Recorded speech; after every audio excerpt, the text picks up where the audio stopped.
I am a man of Man, respect. respect. So, brothers, I say that I am. I I am. am. I say that you are. You are. You are. I say that we are We We are. are. championship Championship Fathers. Yay. That's right. fathers. Championship fathers. There we go. Thank everybody for joining us. Remember that we lift our kids on our arm and our word on our back and our families.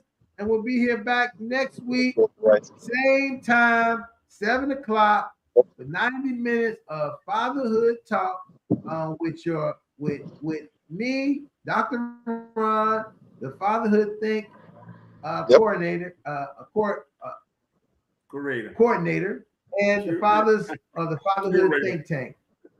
We hope to see you here next week.